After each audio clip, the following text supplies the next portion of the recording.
You step onto a narrow street in Higashiyama as the last light fades from the sky. The street is paved with smooth stone, worn by centuries of wooden sandals.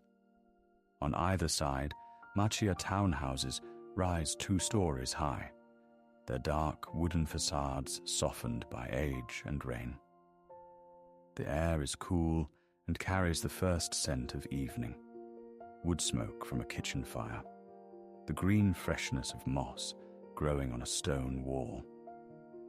Somewhere ahead, a paper lantern flickers to life, its warm glow the color of ripe persimmon.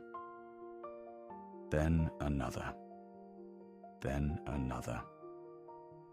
The street is waking into its nighttime self, trading daylight for something softer, older, more intimate.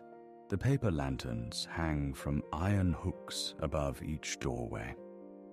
They are chochan, the traditional lanterns of Kyoto, made from washi paper stretched over bamboo frames. Each one is hand-painted with the name or crest of the household within. The light they produce is unlike any modern light. It is alive, trembling gently with the flame inside, casting shadows that shift and breathe. The washi paper diffuses the candlelight into a warm amber glow that seems to hover in the air rather than shine from a fixed point. You walk beneath them and feel their warmth on the top of your head. Faint but real, a shopkeeper slides his wooden door closed for the night. The door moves in its track with a soft, satisfying sound, wood against wood, a sound that has been heard in this street for 300 years. He pauses to adjust the norin, the split curtain that hangs above his entrance. Dark blue fabric with white characters naming his trade. A fan maker, perhaps, or a seller of pickled vegetables. He bows slightly toward the street, a habit, a courtesy extended to no one in particular, and disappears inside. The norin sways gently in the evening air, then falls still. The Machiya townhouses are narrow and deep, built long before anyone worried about wasting space. Their facades are dark cypress wood, weathered to a silver grey that turns almost black in the evening light. The lower windows are covered with wooden lattice, koji, thin strips of wood arranged in delicate geometric patterns. Light from inside filters through the lattice in warm, broken lines.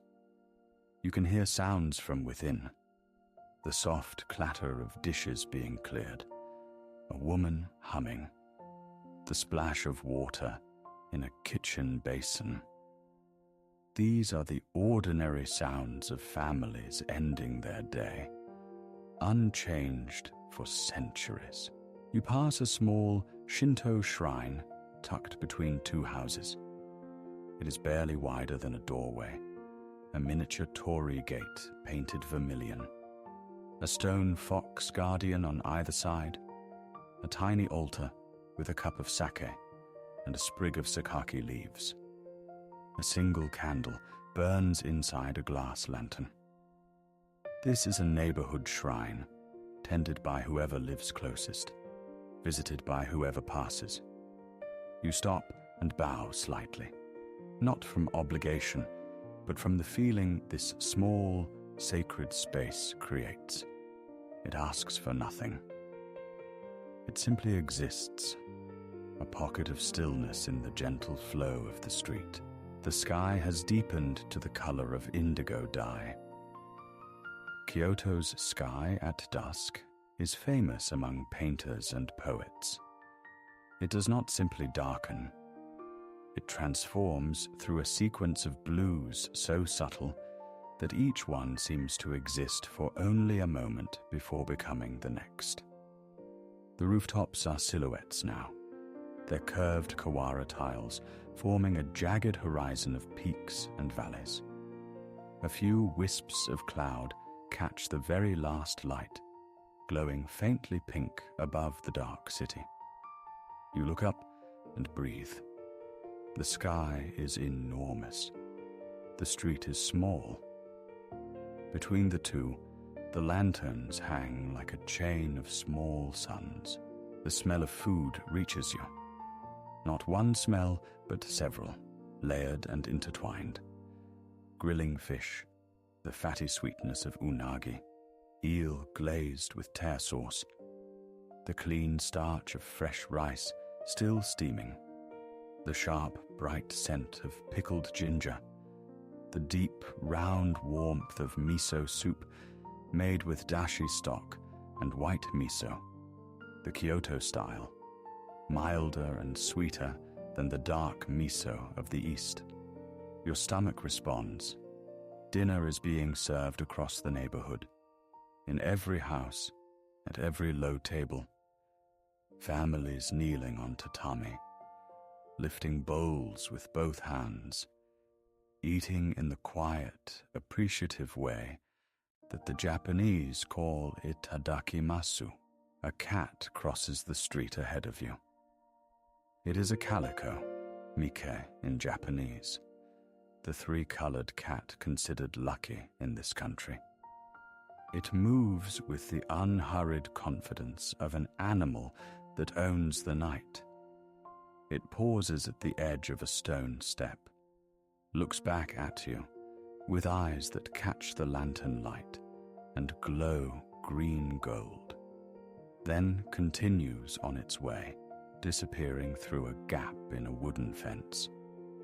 Cats have lived in Kyoto's streets for 1,000 years. They were brought from China to protect Buddhist scriptures from mice. They stayed because they liked it here. You cannot blame them. You reach a small stone bridge over a narrow canal.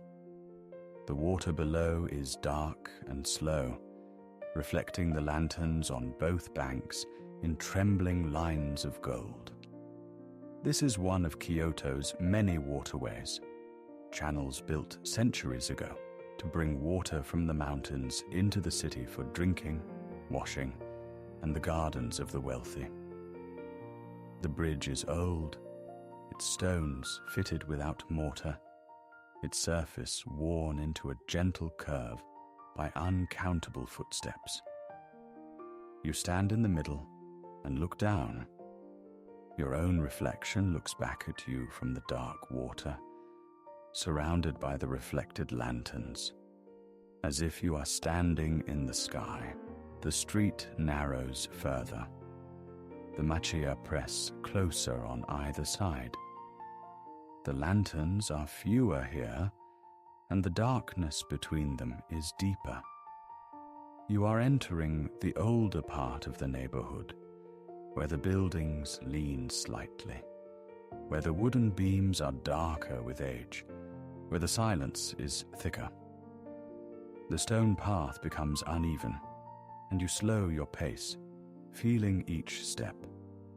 The air here smells different, damp and ancient, like the inside of a wooden chest that has not been opened for years. Moss grows between the stones. A spider web catches the lantern light and glows like a net of fine silver thread. A distant sound reaches you. A shamisen, the three-stringed instrument of the geisha districts. The sound is high and sharp, plucked rather than bowed, each note clear and separate, like drops of water falling into a still pool. You cannot tell where it comes from. The narrow streets bounce the sound between their wooden walls, turning direction into mystery. The melody is melancholy and beautiful, a song about autumn, perhaps, or about a love that ended long ago. You stop and listen. The notes hang in the cool air, trembling, and then dissolve into the silence between them. You continue walking. The street opens slightly, and you see at the far end the dark mass of a temple gate rising above the rooftops. Its curved roof is barely visible against the night sky, but you can feel its presence, heavy and ancient, pulling you forward. The lanterns thin out as you approach. The residential neighborhood gives way to temple grounds, the warm glow of paper light replaced by the cool darkness of old trees and stone. You are crossing a boundary, leaving the world of the living and entering a place where time moves more slowly, where the air is different, where silence has weight. You pass through the temple gate. It is a sanman, a great wooden gate with 2 stories, its pillars thick as ancient trees, its roof tiles dark with moss.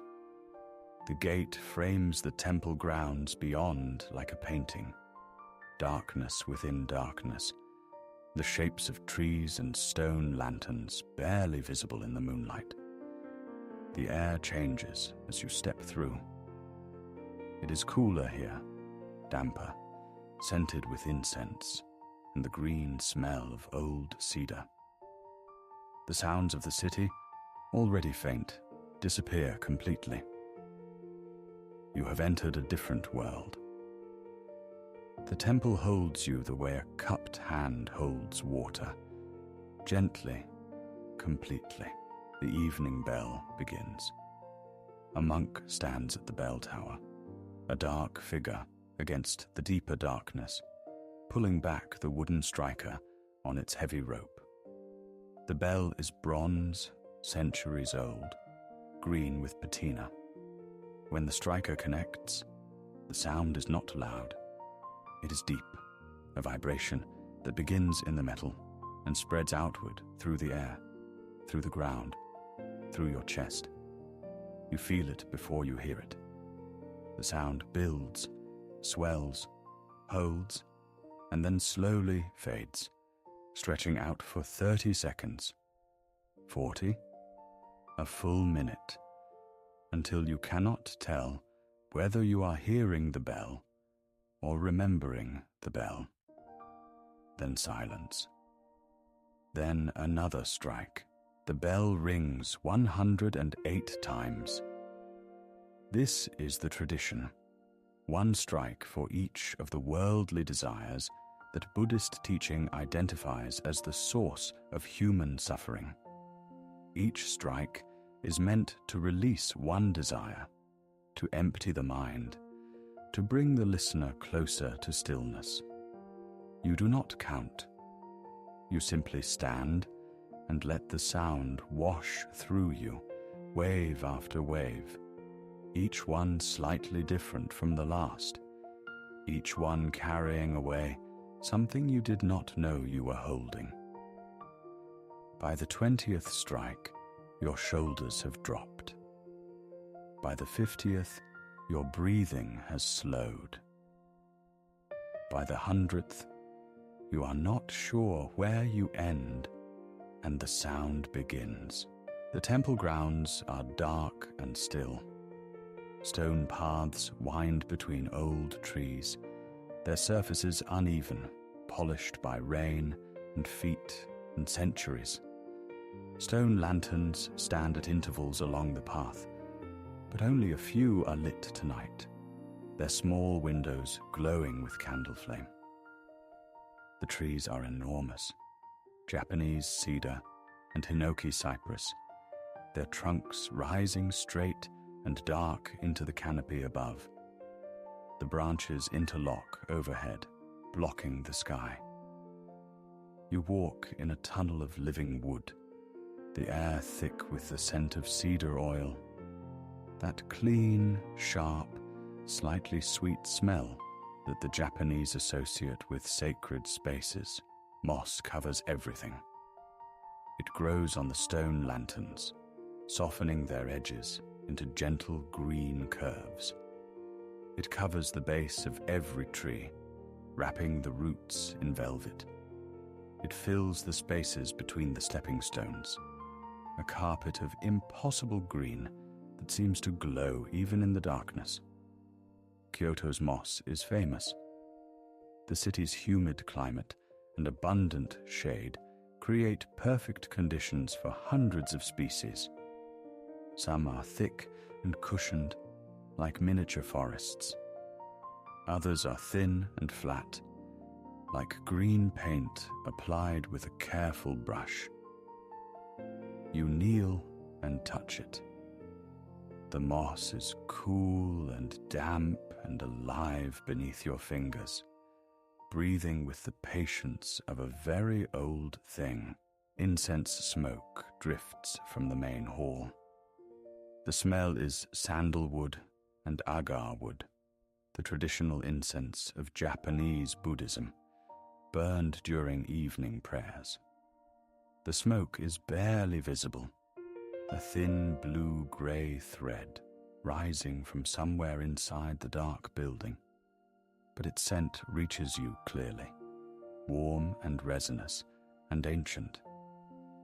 The Japanese have a word, kodo, the way of incense, an art form as refined as tea ceremony or flower arrangement.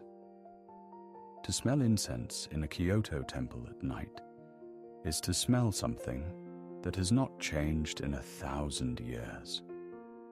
The same wood, the same fire, the same smoke rising into the same darkness.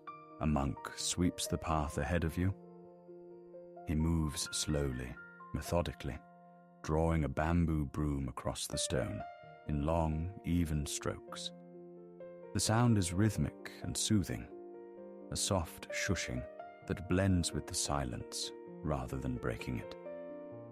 He sweeps fallen leaves, pine needles, the tiny debris that accumulates on temple paths between one sweeping and the next. In Zen Buddhism, sweeping is not a chore. It is a practice, a form of meditation, a way of paying attention to the present moment. The monk does not look up. He does not need to see you. He is entirely absorbed in the movement of the broom, the feel of the bamboo in his hands, the sound of bristles on stone. You find a wooden bench at the edge of the temple grounds and sit. The bench is smooth and cool, its wood darkened by weather and use. From here, you can see the main hall, a large wooden building with a curved roof that seems to float above its supporting pillars. The eaves extend far out over the walls, a design meant to protect the wood from Kyoto's frequent rain. Paper shoji screens glow faintly from within, suggesting candlelight and quiet activity. A priest is chanting somewhere inside, his voice low and rhythmic, the syllables of a sutra repeated so many times they have become music. The sound reaches you like a lullaby. The moon appears above the temple roof. It is nearly full tonight, white and clear, its light falling through gaps in the cedar canopy in bright, broken patches. The Japanese have dozens of words for moonlight. Tsukiyo, a moonlit night. Tsukikanja, moon shadow. Oborozuki, a hazy moon. Tonight's moon is none of these. It is clear and direct, bright enough to read by, bright enough to cast sharp shadows on the temple path. The stone lanterns, already glowing with candlelight, now also catch the moonlight on their moss-covered caps, creating small worlds of double illumination, warm gold below and cool silver above. You stand from the bench and bow slightly toward the main hall. This is not required of visitors, but it feels right. The temple has given you something. A few minutes of silence, the sound of a bell, the scent of incense, the sight of a monk sweeping leaves in the dark. These are small gifts, offered without condition, available to anyone who walks through the gate. You turn and follow the path toward the back of the temple, where the garden waits. Behind you, the bell tower is silent now. The 108 strikes have ended. The desires have been released. The night is clean. A stone path leads you through a small bamboo fence and into the temple's inner garden. The transition is subtle but complete. The formality of the temple grounds gives way to something more natural, more intimate. The path becomes narrower. The trees press closer. The sound of water appears, faint at first, then clearer. The sound of a small stream finding its way over rocks. You are leaving the world of human structures and entering a world of arranged nature. A garden designed to look as though no one designed it. Every stone and tree placed with the careful artlessness that the Japanese call wabi-sabi. The garden gate closes softly behind you. A wooden latch falls into place with a gentle click. You are inside now, enclosed by walls of bamboo and hedge, surrounded by a carefully composed landscape of moss, stone, water, and moonlight. The temperature drops a degree. The air is more humid here, closer to the earth. You can smell the moss, green and mineral, and beneath it, the darker scent of wet soil. Your feet find a path of flat stepping stones, each one placed at the perfect distance for a slow, contemplative walk. The garden is asking you to slow down even further. You accept. The garden is a masterpiece of restraint. There are no flowers, no bright colors, only the infinite variations of green that moss and cedar and bamboo can produce, all of them darkened now to near black by the night, visible only where the moonlight touches them. The ground is covered entirely in moss, a living carpet that undulates gently over the contours of the earth beneath, rising over buried stones, dipping into shallow hollows. It is like looking at a landscape in miniature, a world of hills and valleys compressed into a space no larger than a room.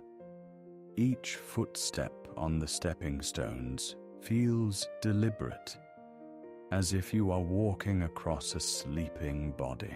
Raked gravel gleams in the moonlight. A section of the garden has been cleared of moss and filled with fine white gravel, combed into parallel lines with a wooden rake. This is Karasansue, the dry landscape garden, a Zen art form that uses stone and gravel to represent water and mountains.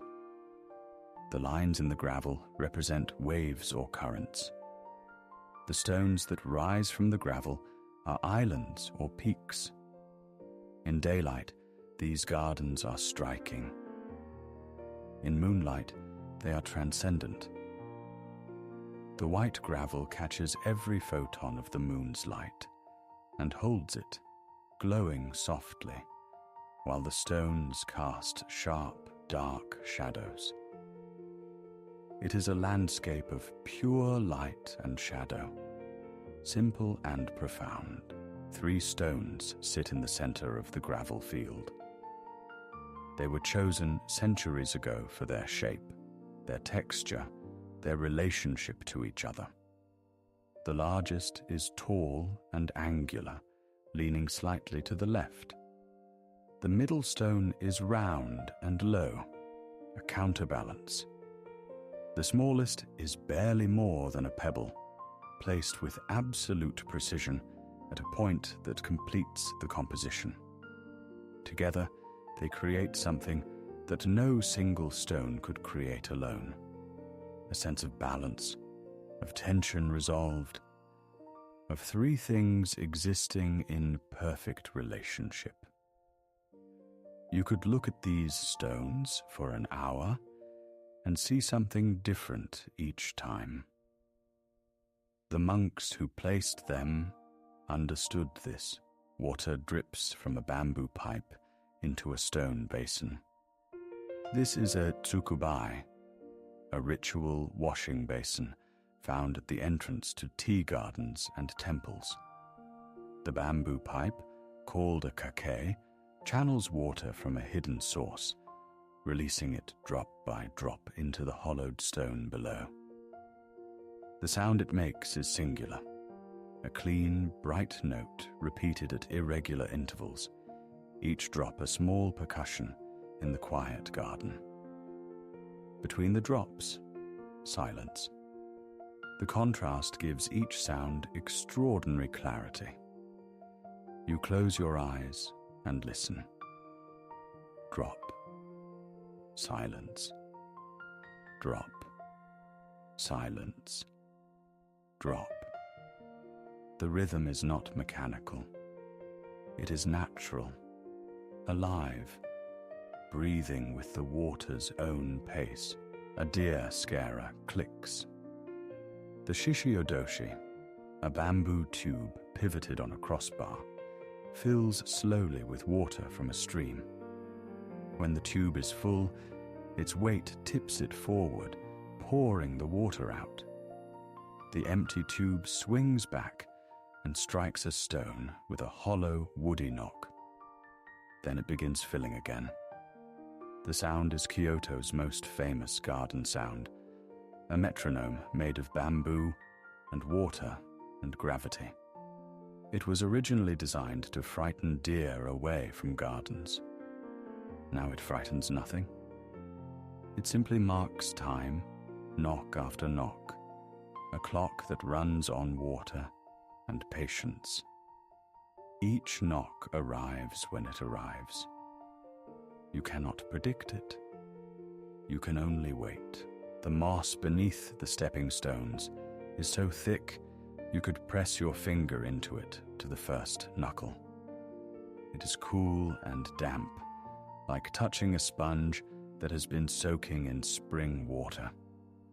The Japanese revere moss. They cultivate it, tend it, protect it.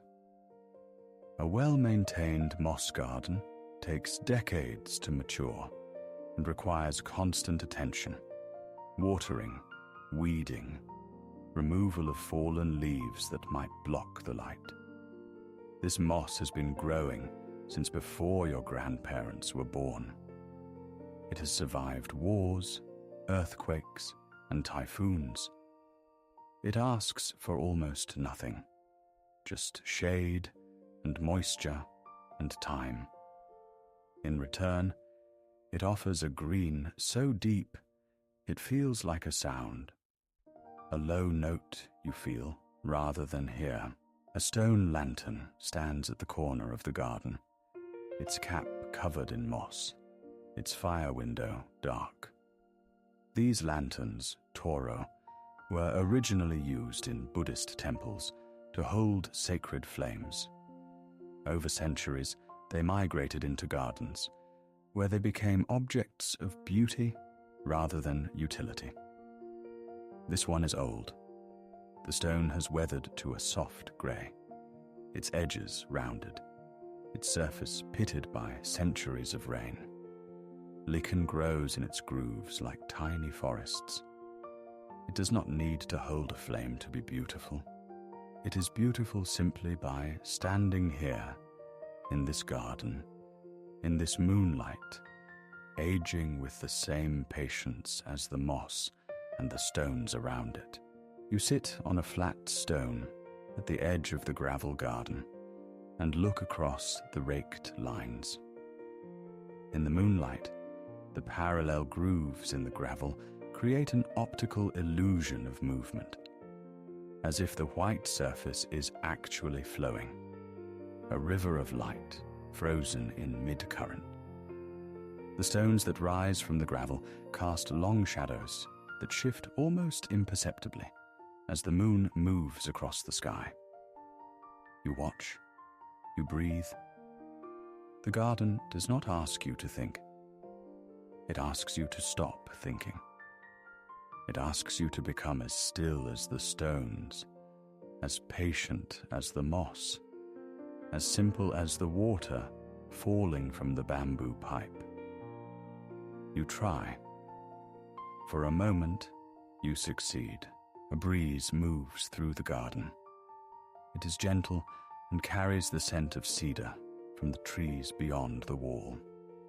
The moss responds with a barely perceptible movement, a ripple across its surface that makes the entire garden seem to breathe. The gravel does not move. The stones do not move. Only the living things respond to the wind, the moss, the leaves of a small maple tree in the corner, the bamboo pipe swaying slightly on its pivot. The garden is showing you the difference between the living and the still, and the beauty that exists in the conversation between them.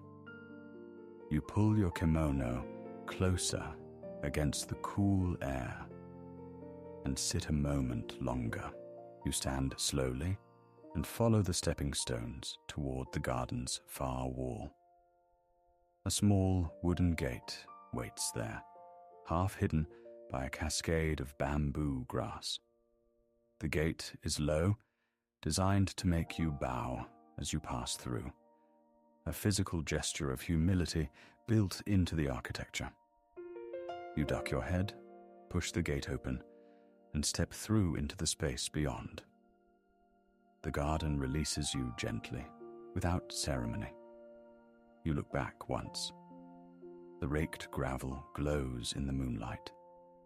The stones hold their positions. The water drips. The moss breathes. Everything is exactly as it was before you arrived. The garden does not need you, but you are grateful it allowed you in. Beyond the gate, a narrow path leads through a stand of tall bamboo to a small structure visible between the trunks. It is a tea house, a chashitsu, built in the rustic style that tea masters have favored for 5 centuries. The walls are clay and rough plaster. The roof is thatched. A single stone step leads to a small entrance, deliberately low, so low that even a child would need to bend to enter. This is the Nijiraguchi, the crawling entrance, designed to strip away rank and pride. Samurai once removed their swords here. Lords crawled on their knees. Inside, everyone was equal. Inside, there was only tea. You bend low and enter the tea house. The interior is a single room, 4.5 tatami mats in size, exactly the dimensions prescribed by tradition. The ceiling is low. The walls are earthen, their surface rough and warm in the candlelight. In the tokonoma, the alcove, a single scroll hangs, bearing a calligraphy brushed in bold black ink. You cannot read the characters, but they are beautiful in their movement, each stroke alive with the energy of the hand that made it. Below the scroll, a single flower sits in a simple vase, a late chrysanthemum, white, slightly wilted, chosen precisely because it is imperfect. The tea master kneels across from you. He is an older man, his movements precise and unhurried, his face calm. He wears a dark kimono, simple and unadorned. Before him, the utensils of his art are arranged with geometric exactness. A black lacquer tea caddy, a bamboo scoop, a bamboo whisk, a cast iron kettle, suspended over a small charcoal fire set into the floor. The charcoal glows deep orange, radiating a gentle heat that warms the small room. The kettle makes a sound the Japanese call matsukaze, the wind in the pines, a low, continuous singing caused by the water heating inside. The tea master lifts the bamboo scoop and measures matcha into the tea bowl. The powder is brilliant green, the color of new leaves, so fine that it floats in the air for a moment before settling into the bowl. 2 scoops. He replaces the scoop on its rest with a movement so practiced it appears effortless. Every gesture in tea ceremony has been refined over centuries until it contains no wasted motion. The tea master does not hurry. He does not pause unnecessarily. He moves at the exact speed that each action requires, and the result is a kind of beauty that exists only in movement, a beauty that cannot be photographed, only witnessed. Hot water is ladled from the kettle into the bowl. The tea master uses a long-handled bamboo ladle, hishaku, dipping it into the kettle and pouring in a single fluid motion. The water hits the matcha, and a bright green cloud rises and disperses. The smell intensifies immediately, vegetal and sweet. The concentrated essence of shade-grown tea leaves ground to powder. The steam carries the scent upward, filling the small room. You breathe it in. Matcha smells like the color green would smell if colors had scents. Alive and fresh and faintly bitter, like the first morning of spring. The chasen, the bamboo whisk, begins to move. The tea master holds it vertically and whisks the tea with rapid, precise movements of his wrist. The tines of the whisk are carved from a single piece of bamboo, split into 80 or 100 fine prongs. They move through the tea in a blur, incorporating air, creating a layer of fine, jade-colored foam on the surface. The sound is quiet and rhythmic, a soft shushing that fills the small room like the sound of waves on a distant shore. The whisking lasts perhaps 30 seconds. When the tea master lifts the whisk, the tea is transformed. A bowl of liquid jade topped with a cloud of green foam. The tea master places the bowl before you. He turns it twice, presenting its most beautiful side to face you, a gesture of respect. The bowl itself is a work of art, raku-wa, handmade, its glaze irregular and imperfect in the way that tea masters prize above all others. It is the color of autumn earth, warm brown with patches of darker glaze where the fire burned hottest. The rim is uneven, made to fit the lips differently with each sip. You lift the bowl with both hands. It is warm. The warmth enters your palms and spreads upward through your arms. You turn the bowl once, as custom requires, and drink. The first sip is a revelation. The matcha is thick and smooth, coating your tongue with a flavor that is simultaneously bitter and sweet, vegetal and creamy. The foam dissolves on your lips. The warmth slides down your throat and settles in your chest like a small green sun. This is not tea as you know it. This is tea as meditation, tea as art, tea as a moment of absolute attention to a single sensory experience. The room is quiet. The charcoal glows. The scroll hangs still. The chrysanthemum droops slightly in its vase. You take another sip and let the flavor fill you completely. Silence fills the space between you and the tea master. It is not awkward silence. It is the silence of two people sharing an experience that does not require words. The Japanese have a concept called ma, the meaningful pause, the pregnant emptiness between things.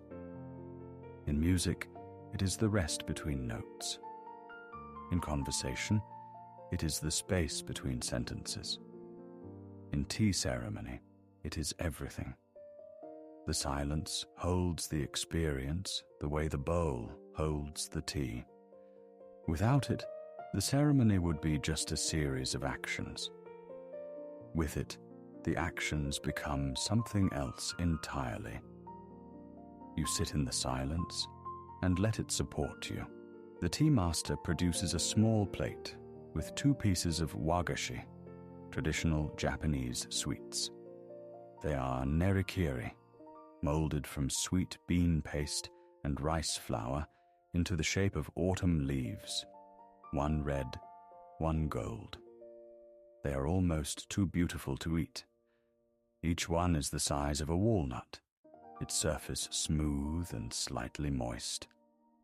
You pick one up and bite into it. The sweetness is gentle, not aggressive, a counterpoint to the bitterness of the tea. The texture is soft and yielding, like biting into a cloud made of sugar and beans.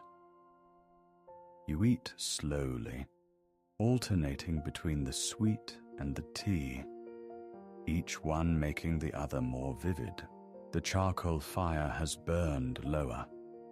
The kettle's song has softened to a whisper. The candle in the lantern has shortened by half an inch. Time has passed inside this small room, but it has passed differently than time passes outside. It has passed the way water passes over stones, slowly, smoothly, without friction. You have been here for perhaps 30 minutes, but it feels like both an hour and a moment. This is the gift of tea ceremony, the compression and expansion of time, the way a single bowl of tea can contain an entire evening, an entire philosophy, an entire way of being in the world. You bow to the tea master. He bows in return, a deep, slow bow that contains centuries of tradition. No words are needed. The ceremony has said everything. You set down the empty bowl, admire it one final time, and turn toward the Nijiraguchi, the small exit. You bend low and crawl through, emerging into the night air on the other side.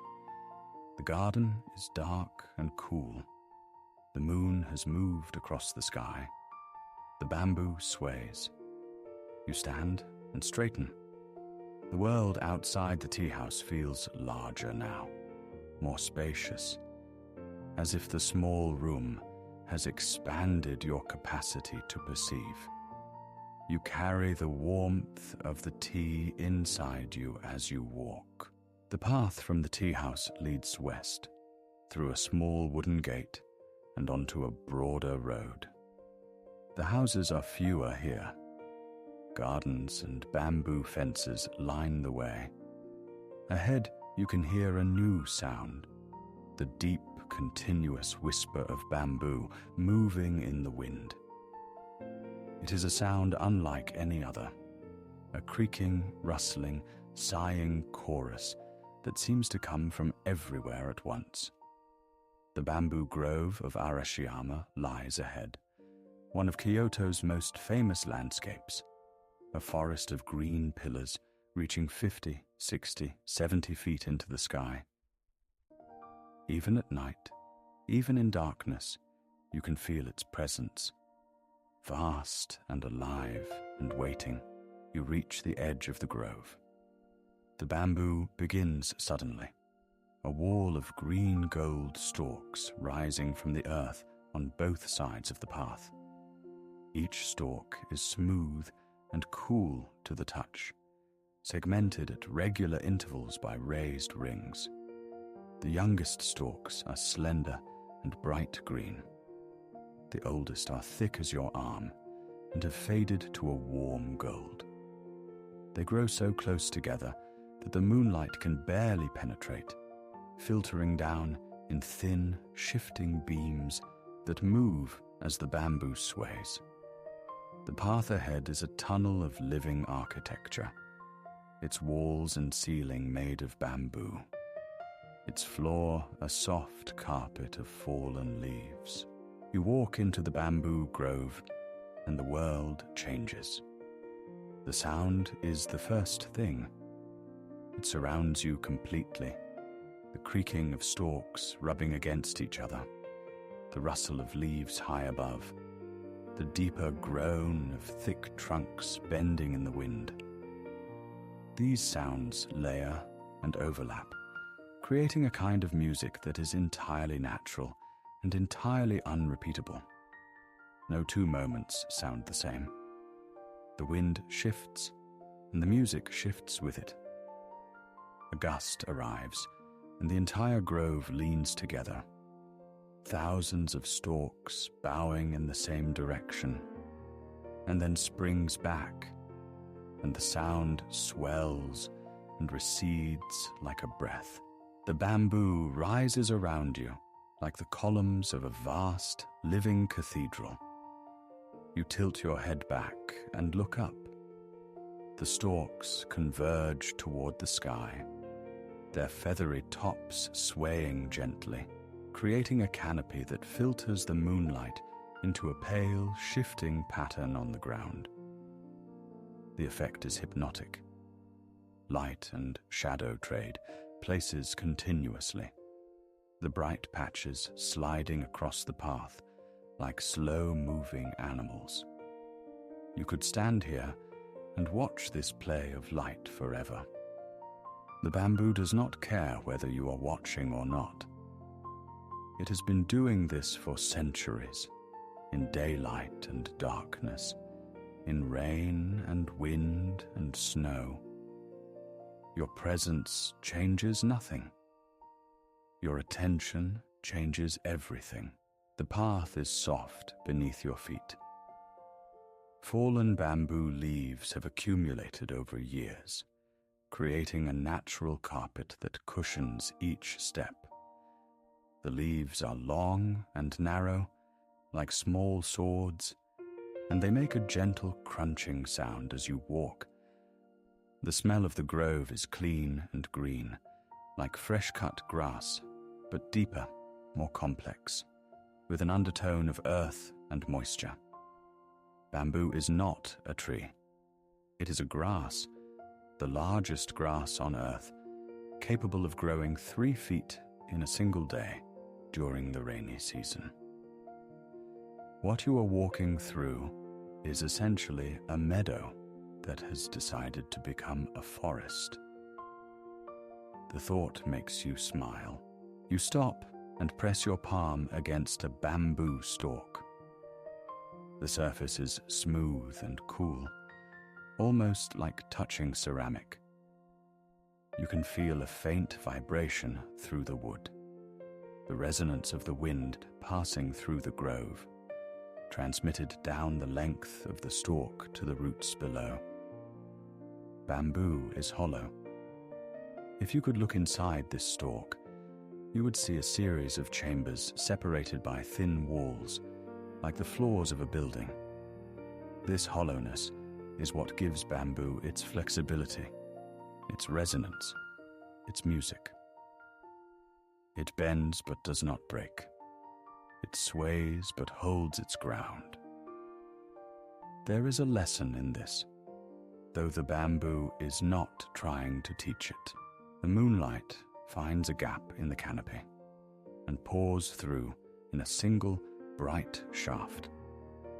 It falls on the path ahead of you like a spotlight, illuminating a small circle of fallen leaves and pale earth.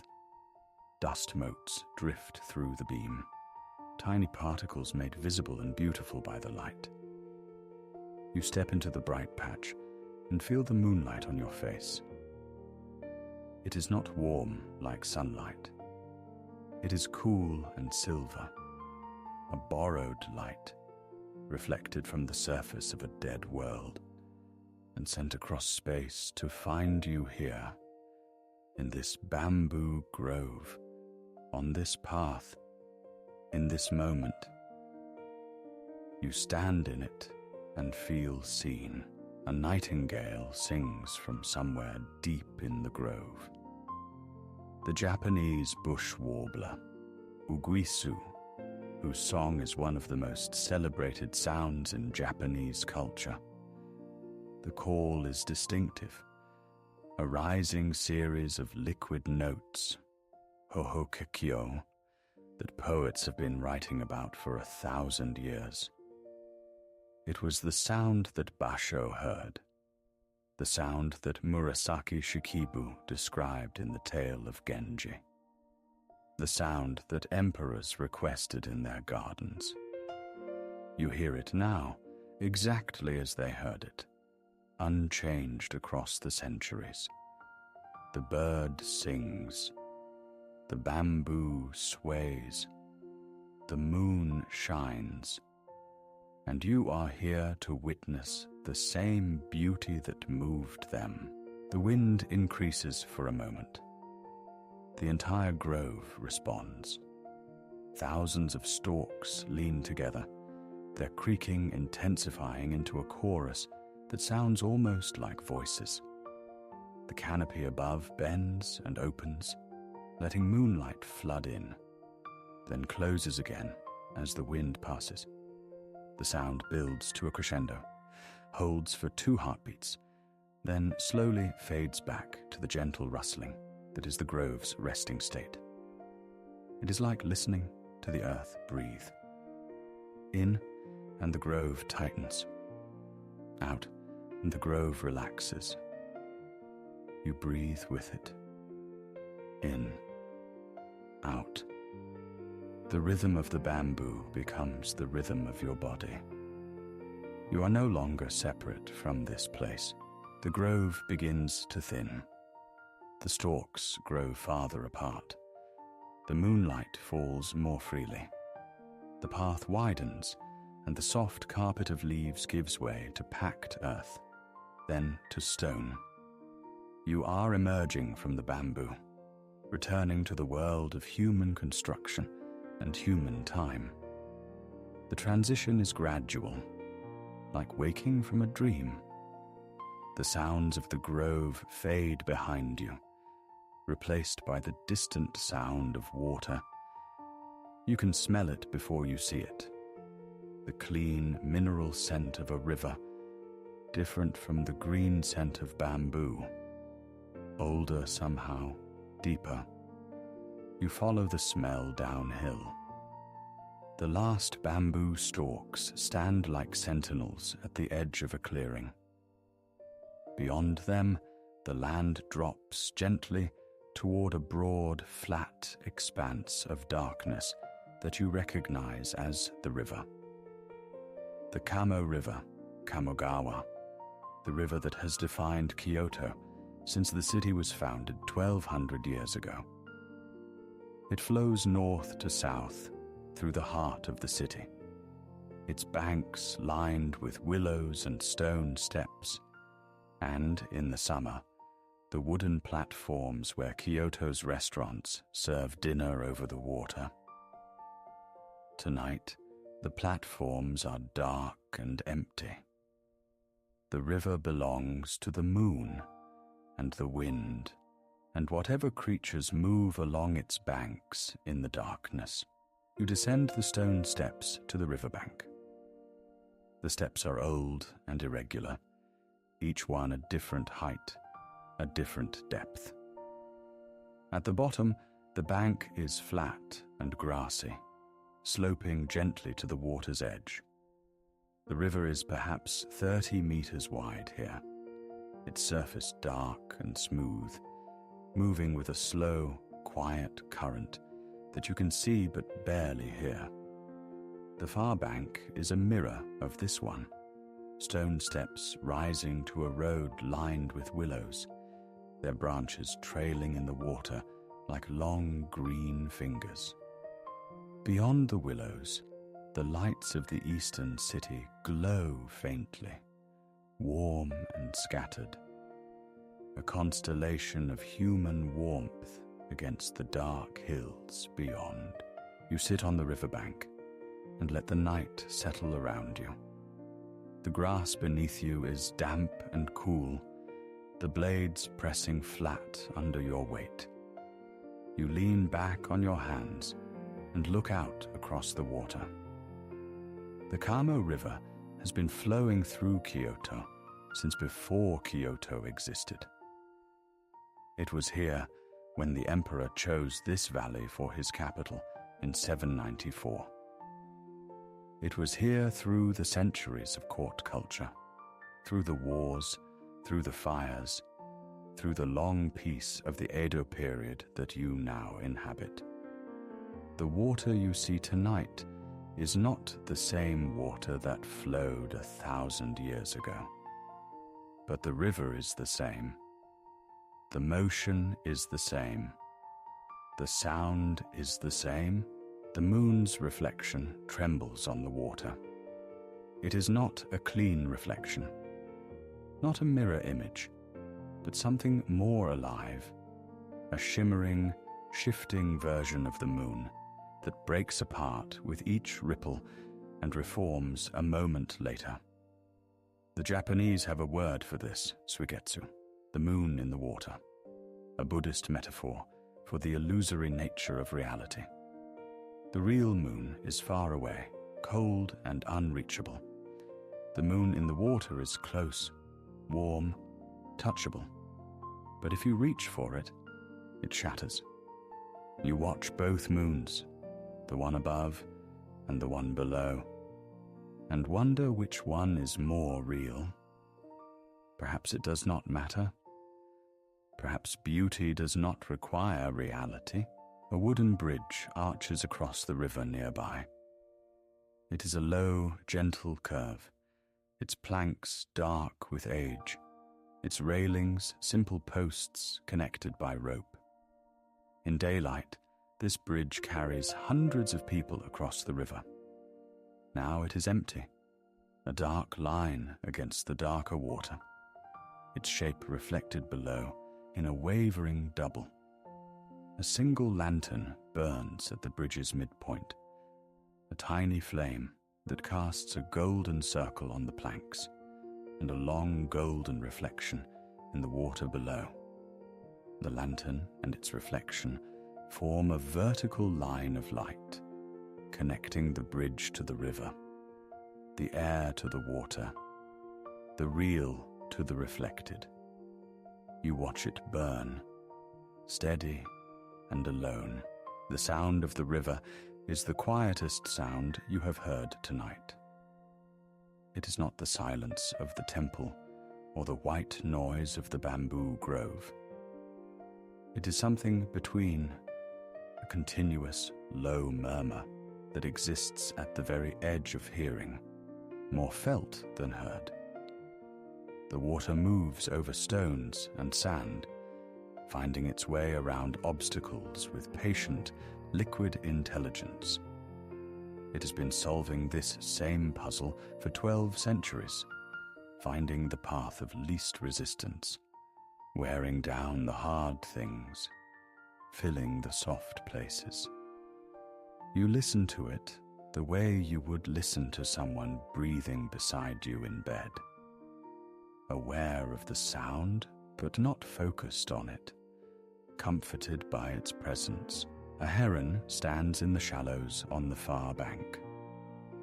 It is perfectly still, a grey shape against the darker grey of the water, visible only because it is slightly lighter than its background.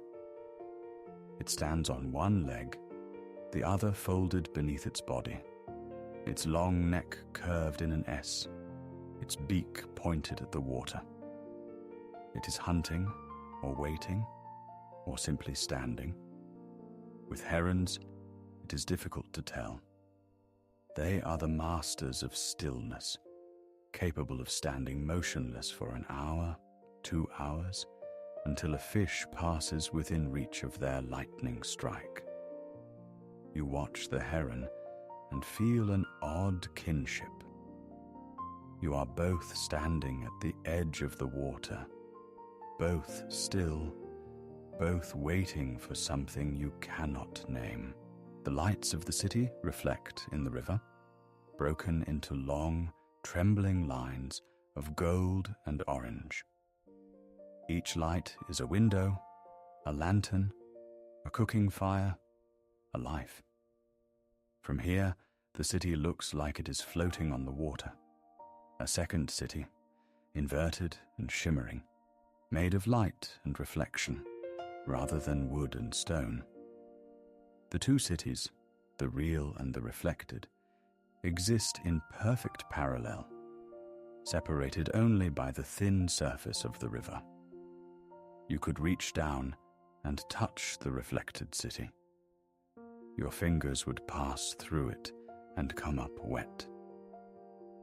But for a moment, just before you touch it, it would be indistinguishable from the real.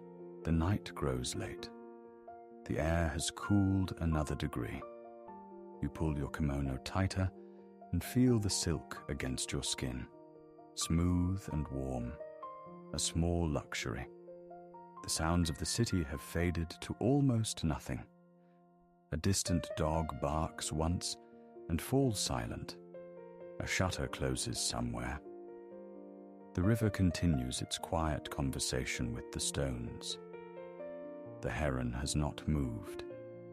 The moon has climbed higher, growing smaller and brighter as it rises, its light intensifying as the competition from the city's lanterns diminishes. This is the deep middle of the night, the hour when everything unnecessary has been stripped away, and only the essential remains. Water, stone, moon, air. You lie back on the grass and look straight up. The sky above the river is wide and clear, unobstructed by the buildings and trees that have framed your view all evening. Stars fill the darkness, thousands of them, scattered like salt across a black lacquer tray. The Milky Way is visible, a faint, luminous band stretching from horizon to horizon. The Japanese call it Amanogawa, the river of heaven, the celestial counterpart to the Kamo River flowing beside you. Two rivers, one of water, one of light, running parallel through the night. You lie between them, held by the earth, looking up at the sky, feeling the ancient, enormous beauty of existing in this exact place at this exact moment. Your eyes grow heavy. The stars blur and multiply. The sound of the river fades to the edge of perception, a lullaby written in water. The grass beneath you is cool, but the earth below the grass is warm, holding the day's heat deep in its body, releasing it slowly into the night. You feel this warmth against your back, gentle and supporting, as if Kyoto itself is holding you. The city sleeps around you. The temples are dark, the gardens are still. The bamboo grove sways in silence. The tea house is empty. The lanterns have gone out one by one until only the moon remains. This is Kyoto. This is the city that has endured for 12 centuries, through fire and war and earthquake and change, always rebuilding, always returning to its essential self. The temples will be swept tomorrow morning. The tea master will prepare another bowl. The bamboo will grow another inch. The river will continue its patient journey to the sea, and the moon will rise again tomorrow night, and the night after, and the night after that, casting its silver light on the same moss, the same stones, the same water, the same wooden streets. You are a visitor here, but for tonight, you belong. Your breathing slows. Your body settles deeper into the earth. The boundary between you and the night grows thin, translucent, permeable. You are not falling asleep. You are dissolving into the landscape, becoming part of the river's sound, the moon's light, the grass's coolness. Kyoto holds you the way it has held millions of sleepers before you, gently, without judgment, asking nothing in return. The night is deep and kind. The stars keep their ancient watch. The water carries the moon's reflection downstream, toward the sea, toward tomorrow, toward whatever comes next. But not yet. Not yet. For now, there is only this river, this moon, this breath, this peace. Sleep now. Kyoto will keep you safe.